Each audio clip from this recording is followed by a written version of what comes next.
Dinner and a Book is supported by the Rex and Alice A. Martin Foundation of Elkhart, celebrating the spirit of Alice Martin and her love of good food and good friends.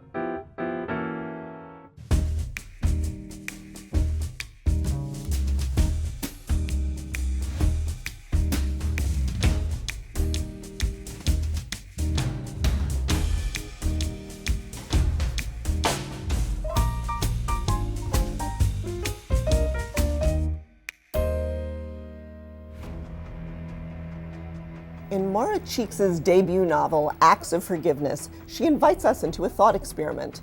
The first woman president of the United States has just been elected, and she's a descendant of Andrew Johnson.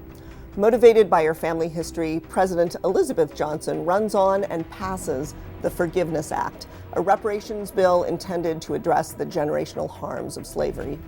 I'm grateful to welcome back into the kitchen Dalila Huerta, the Executive Director at the Restoration Justice Collaborative Hub, to help unpack this fascinating novel. Thank you for coming back. Thank you so much, April, for having me here today. It's a delight. And how did this book come to your attention? Yeah, so a dear friend of mine, Susan Sharp, who sadly passed away in May, recommended it to me. She and I worked at the Restorative Justice Collaborative Hub together, and we frequently talk about amends, what it means to repair, and so she thought that this book had a really great message for our society today. Yeah, really a thought experiment that has really stayed with me. Yeah. So the book takes place in Philadelphia, so what are we going to make today? Yeah, so we're going to be starting with pepper pot soup, which according to historical lore was the soup that saved the war, the Revolutionary War. Of course, its actual origins come from West Africa, in the Caribbean.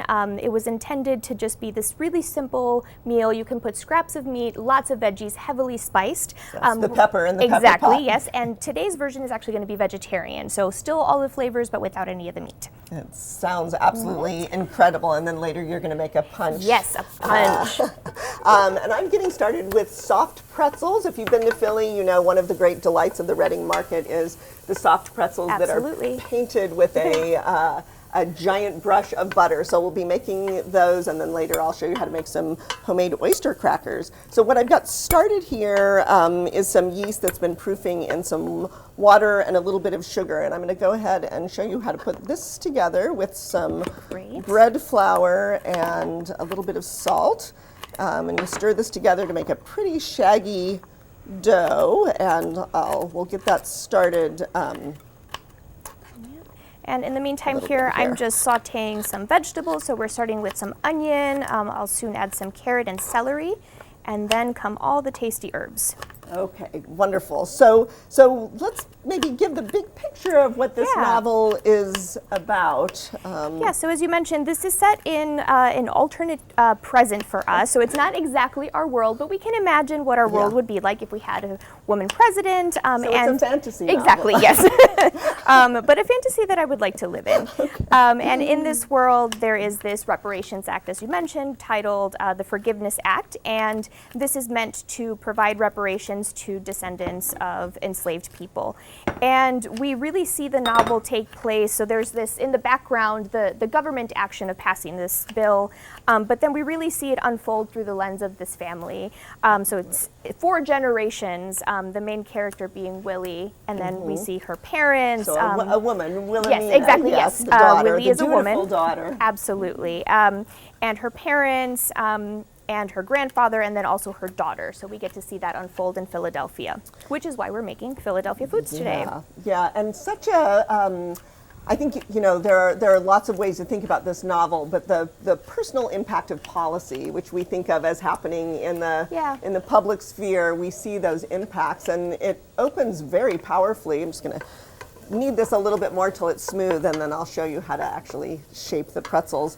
It opens with Willie's grandfather, a veteran, seeing all of his white friends going to the veterans office and getting the benefits to go to school, getting especially the benefits of a mortgage.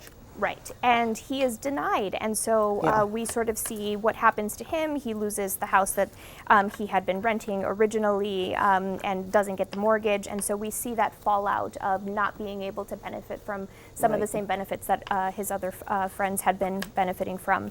And so what's interesting is that as this reparations bill is being discussed, we see 4 very different reactions to it from the family based on some of their how the world has rejected them each individually. In different ways, right.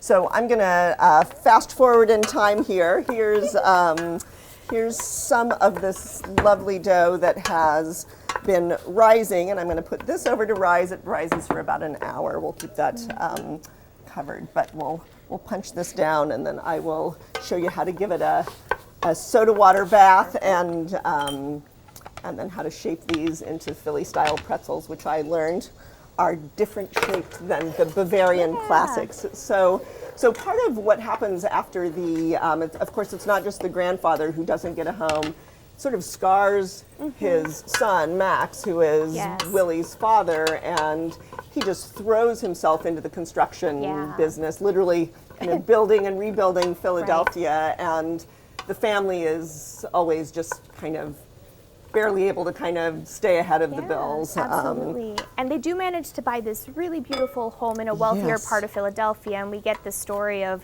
how they're initially rejected from this neighborhood, and how much struggle they go through in order to be able to keep this house in the family, because it is this symbol, not just a symbolic gesture, but it really does it's a way of them to prove that they have made it in a way. But it's always very tentative, as you mentioned. They really struggle to keep this in the family. So again, just showing many of the struggles that African American communities have gone through because of the lack of access to some of these benefits. Yes, and what it feels like, really described to be the first black family in a white neighborhood. They're the parents are so committed to giving their children opportunities that they didn't have. So part of this feast is inspired not just by the foods of Philadelphia, but Lourdes, who is who's Willie's mother, hosts these parties at her house to invite the white neighbors, and basically people who've been closing their shutters, turning away from them.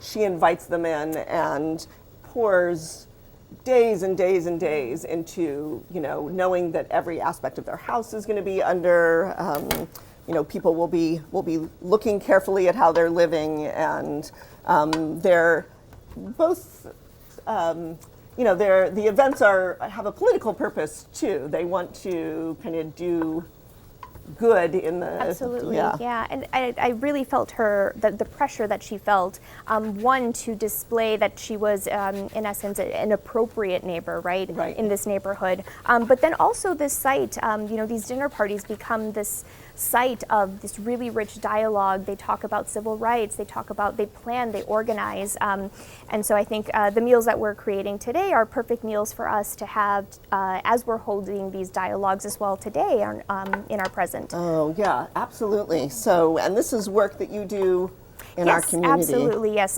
Through the hub, we do a lot of dialogue circles and have these important conversations. And then, so I've been sauteing these right now, and I'm just going to add some of the broth now, just enough to cover some of the vegetables here. And I'm rolling out this extremely springy dough, so you got to be a little forceful with this. And I'll show you you can of course shape these however you like, but the Philadelphia style is more of a twisted 8. And you can get more of those on a cookie sheet. So I guess that, or on a pretzel baking sheet. But you make this into a long rope here with some tapered edges, and then you make it into a little horseshoe and twist it twice, and then pinch it over here. And while I roll out some other ones, I'm going to do the other part of this, which is I'm going to put some some baking soda in the water, and then these all get a little 30-second bath here. And once they're out, you can put it on a sheet and put some salt, coarse salt on them, and bake them for 15 minutes and eat them as soon as they're out of the oven. So, and I'm just finishing up. I'm going to put the rest of the ingredients here in the soup and then just wait for it to boil. We're going to simmer that for 25 minutes, and then we'll add the final ingredients later. All right, it smells wonderful. So we see also the kind of, Willie is a writer, and her hopes in college are really to be a writer. She gets a job, in part mentored by the professor, Elizabeth Johnson, who ends up becoming the president. Becoming the president, right? So she has this very powerful mentor. Her journalism career is just taking off, and then the family business, the father has a health crisis, and she has to return to help at home. Elizabeth Johnson has also asked her to be to work on her campaign, her Senate campaign, when she starts to rise in politics, and she's not able to do that. There are a lot of different storytellers, I think, in the novel. Nicely so put, there's Willie, who's this journalist or wants to be the journalist, but as you mentioned, feels this pressure to support the family in the business. Her daughter wants to be a playwright. Her mother just like bringing people together to talk and dialogue. Oh, nice! Yeah, as absolutely. well. So I think like all of the women in the family seem to be very drawn to stories and people. And I hadn't really noticed that. That's such a good point. And then Willie has a one-night stand. This is not a spoiler alert. It happens very early, and she has a daughter, Paloma, who is herself a storyteller. Exactly, yes. So let's see, so every pretzel, I have been assured, is, it's like a child. They're all different. So, but once they come out, we'll sprinkle some coarse salt on them, and I've made just a half batch here. We'll have 6 of them. So there's some tension early in the book. We know that the Forgiveness Act may or may not pass, and then it passes, and the second half of the book is what happens next. So we're going to take a little break. I'm going to put these in the oven, and this is going to keep simmering. I'm going to show you some pictures from Maura Cheeks' website and her Instagram, so you can see her at work. We'll be right back.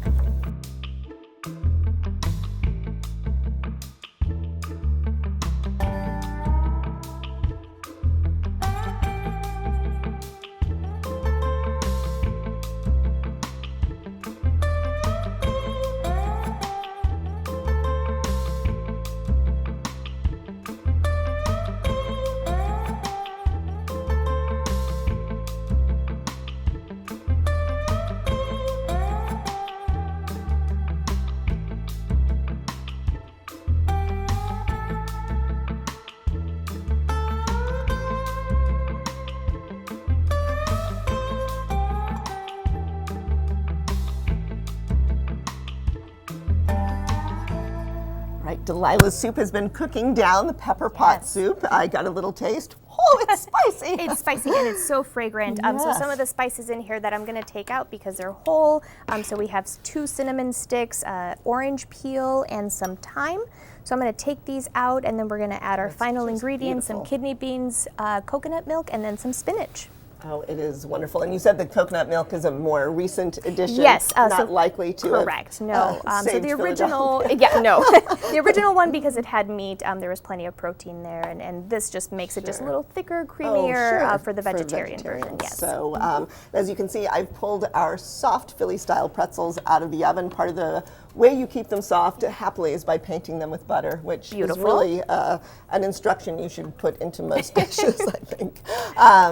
So those are cooling, and I'm making some homemade oyster crackers, which of course you can purchase, but I think Lourdes, when she put on these parties, would want to go the extra mile. Yes, everything and these are, I've gone ahead and mixed up the dough so that I could show you how to roll these out, but they're just like teeny tiny biscuits. So these are just like baking powder biscuits with some salt, flour, butter pinched in, a little bit of water to hold it together. These are a little sticky. I'm going to roll it out fairly flat and then cut it with a ruler and a pizza cutter, which is really fun. So, it isn't really a point of tension in the novel. We know that the Forgiveness Act passes, but there's a delay, there's a filibuster, there's a lot of lead up. Once Elizabeth Johnson is elected president, she needs to make good on this platform that she ran on, and then it gets complicated. It does, very fast. So as you mentioned, it struggles to pass for a while. It has to pass the House and the Senate, and we have all of the folks just gathering, watching with anticipation. And as we mentioned before, there are mixed reactions, right? So some people are bitter about it, some people want it to pass, some don't even think that it's going to pass because they have very little faith in the government. And then, yes, of course, when it passes, there's a bunch of riots throughout the city, throughout the U.S. Just racial violence targeted Black families, and for them as well, their house. Yes, absolutely. Yeah. So the Ravel's house gets attacked, and this is reminiscent of when they first moved into the neighborhood. So it brings back all of those memories. Yeah. So, and Willie herself is now, there's a financial crisis brewing. So the reparations is about money, but it's about more than money. But the money is substantial. It's $175,000, which is what she needs to save the family business. Absolutely, So, yes. And there are some moral quandaries too for the family, not trying to decide whether or not they should take certain contracts to save the family, and that's also wrapped up in the passing of this bill. And so, yeah, there's just this tension, ongoing tension, that even though this bill passes, it doesn't necessarily save them immediately. And there's always this question of, is this money even going to happen, even though it passed? And so there's just a lot of doubt throughout the entire novel of what's going to happen. And the money is just part of it. So maybe we could talk also starting when Willie is in college and has Elizabeth Johnson as a professor, we see this idea kind of being launched as a thought experiment in this class. Can forgiveness be demanded? Yes, exactly. And what I find really interesting is that this is a reparations bill, but it is called a Forgiveness Act, which really puts the onus on the victims, right, and the survivors of this terrible legacy of slavery to forgive the oppressors. And so it really, in my mind, the title of the act undermines the truth of what repair actually means, because it's not really centering what individual families need. And it is reducing it to just this monetary amount, which is certainly, like, we see the real impact of what this money can do, especially in addressing the racial wealth gap. So it's certainly necessary, but it's certainly not enough. It's certainly not enough to actually make amends for, like, how can you actually make amends for something this horrendous? And we really see how these individual families are then, their perception on the amount of the reparations that they're going to get, and then also the work. I mean, we were talking a little bit about the immense amount of work to prove that you even should be owed this amount of money. Yes, so part of the policy requires that families, I'm just going to scoop these little cuties up and put them on a... Those look so great. They're little baby biscuits. Those will go great with the soup. And you can season them however you like, but I think just the butter and the salt in these is enough to make them super delicious. Right from the beginning, there is this question of, well, then how do you prove that you should be able to get the money? And so now there's an ancestry race happening, and some, the novel is not without some amusement. There is all of these older folks in retirement homes saying, here come the grandchildren, the grandchildren finally wanting to seek our wisdom to find out what we know about family history. And I know that archives are near and dear to your heart, so there's a lot of archival. So I have come from a museum and archives background, and my first job after graduate school was actually in Philadelphia. So this just tied everything nicely for me, all of my passions. But yeah, so it's the importance of who gets to control knowledge and access to knowledge.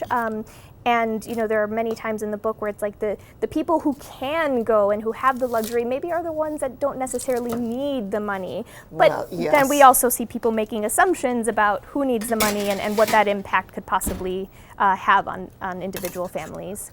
Yeah, so a lot of judgment, and I'm just going to put the rest of these later here. A lot of judgment just even from passersby, watching people standing in line how at the they're archive. Dressed, and So there's Lourdes, who has spent her whole life dressing to looking be respectable, and now it's actually being thrown in her face. Absolutely.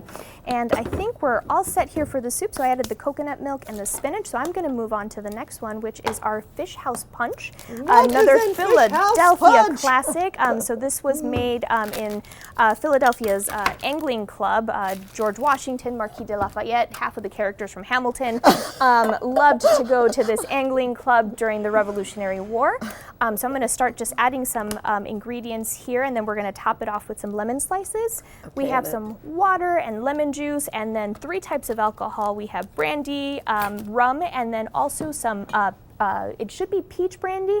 Really hard to find, so I'm using apple brandy instead. Oh, that seems very That seems very appropriate. And simple syrup, too. Okay. We want it to be a little bit sweet. Gorgeous, and a punch bowl worthy of a party at Lourdes. And I'm making here just a simple cheese spread. Of course, we'll also have mustard for the soft pretzels, but often there's a cheese dipping sauce, but I like this better. It's just some softened Philly cream cheese, if Beautiful. you please, and some sharp cheddar, a little bit of Appropriate. paprika and salt and pepper, and you can add some Worcestershire if you want to add that as well. And I'll put in some salt and pepper here. Wow, that looks like punch that will pack It will be. punch. Yes, it will. So Willie, of course, has a background as a journalist, and she really gets into kind of finding the family history.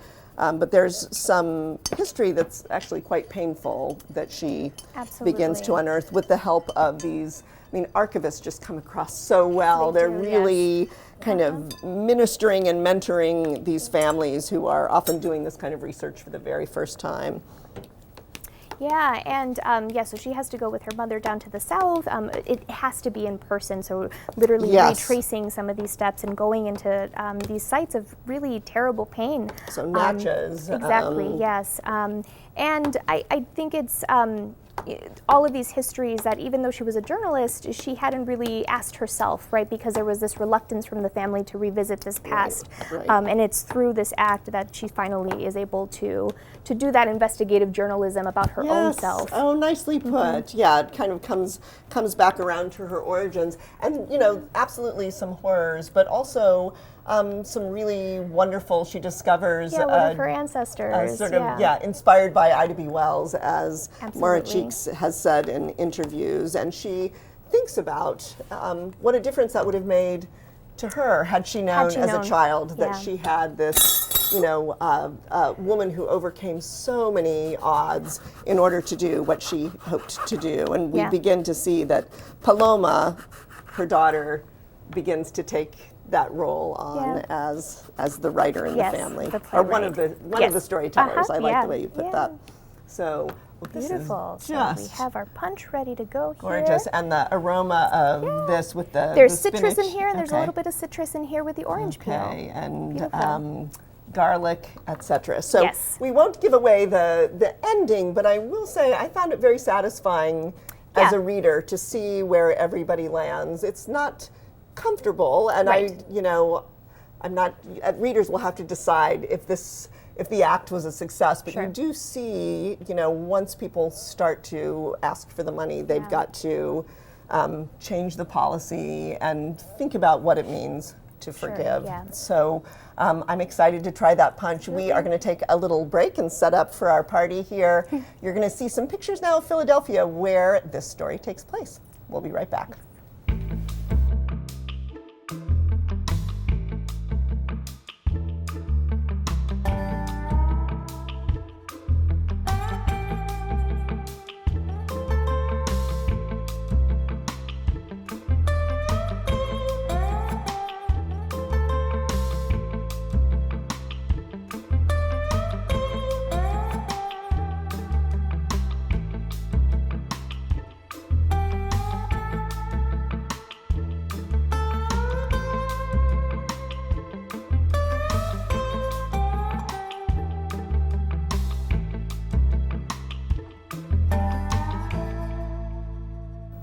Dalila Huerta and I have made a Philly-inspired feast, courtesy of Acts of Forgiveness by Maura Cheeks. And please describe what you made. It is so we have gorgeous. A vegetarian pepper pot soup with your oyster crackers, and we also have a fish house punch, all Philly historical classics. Okay, and lots of citrus and warm notes in here. Here's Philly-style soft pretzels coated in butter, so you know they're delicious. And a soft cheese spread to go with it with some sharp cheddar in it, and of course 2 kinds of mustard, because you need to have mustard with these. So, so I'm really glad you introduced me to this book. Why would you recommend on it to others. Yeah, I think reparations has certainly been in the news recently for the past few years, and I think it's a really timely conversation, and I think it's an important conversation for all of us to be having. Right. Everybody either benefits from our historical legacy, upholds it every day, or gets hurt by it, and so I think it's something that everybody should be concerned about and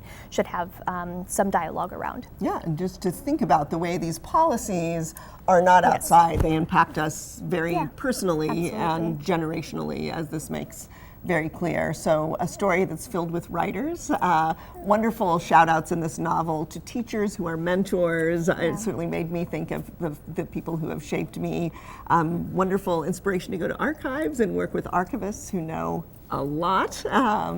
And Maura Cheeks, in both interviews and in the afterwards, has a really beautiful tribute to the writers who inspired her, including Ida B. Wells, Zora Neale Hurston, James Baldwin, and Toni Morrison. So she is a journalist venturing into the world of the novel and in conversation that's very timely. Absolutely. So I hope you'll read it. I hope you will invite your book groups to read it as well. We're going to have a little toast of this. So we hope you read widely, cook adventurously, and drink adventurously too. Sure. Thanks for coming, Dalila. Thank you, April. And thank you for joining us. We'll see you next time on Dinner and a Book.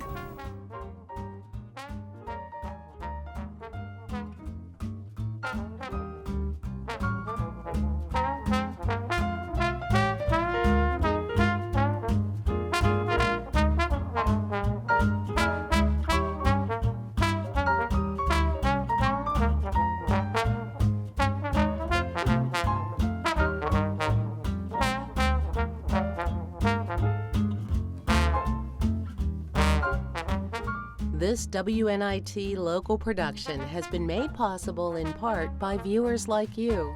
Thank you. Dinner and a Book is supported by the Rex and Alice A. Martin Foundation of Elkhart, celebrating the spirit of Alice Martin and her love of good food and good friends.